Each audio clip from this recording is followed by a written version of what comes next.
the World Cup, you probably think of this or this, maybe even this.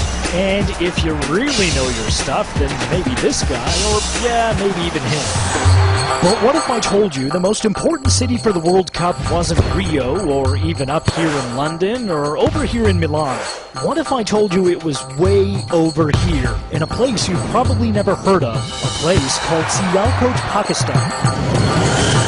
You'd never think it, but in this tiny little town, soccer is a huge deal. It started when British soldiers stationed here in the 1850s needed their soccer balls fixed. They took them to a local shoemaker who eventually learned how to make them on his own. The rest is history.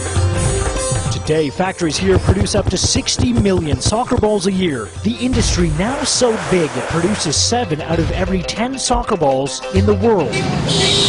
We were given a rare look inside the Adidas factory that produces balls for some of the world's top leagues. Let's go inside, including the Bundesliga, the UEFA Champions League, even MLS in North America.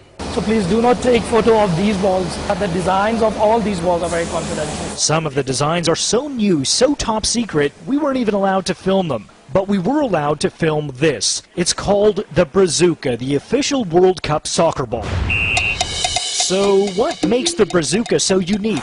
Well, take a look. This is a regular soccer ball, usually made of around 32 hexagon-shaped panels, all of them stitched together. The Brazuca has only 6 panels. They kind of look like splashes of paint, and there are no stitches, only glue to hold them together. The design supposedly makes it one of the most aerodynamic balls in history. Here's how it's made, and please pay attention.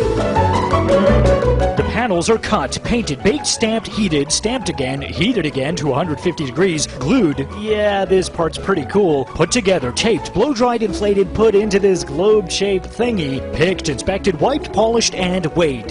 The process is so precise there's hardly any variation from one ball to the next, and this is why that's pretty cool.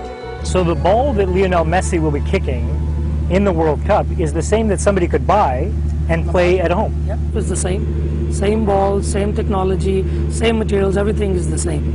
Speaking of the same, watch this. Missed it? Alright, we'll slow it down for you. This blur that you see is the ball being kicked at around 45 miles an hour. That's about the same speed as a guy like this. This is how the balls are tested here, 5,000 times each, to make sure they can handle the world's best strikers. Oh, and if you're wondering about the climate, the balls are tested for that too. Take a look, this is a water tester, and as you can see, the ball is soaking wet.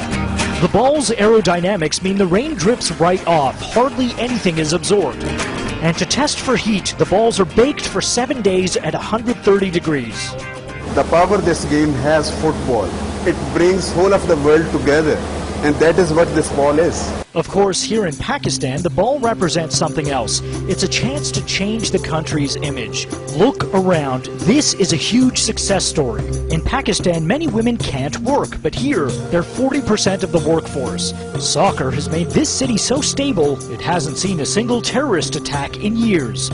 Proof that the beautiful game really is doing something beautiful in the place where it begins. All right, now that we've seen how the ball is made, there's only one thing left. You know what it is. Let's see how it performs. Mohammed Leela, ABC News, Sialkot, Pakistan. It took me 8 shots, but I got it in.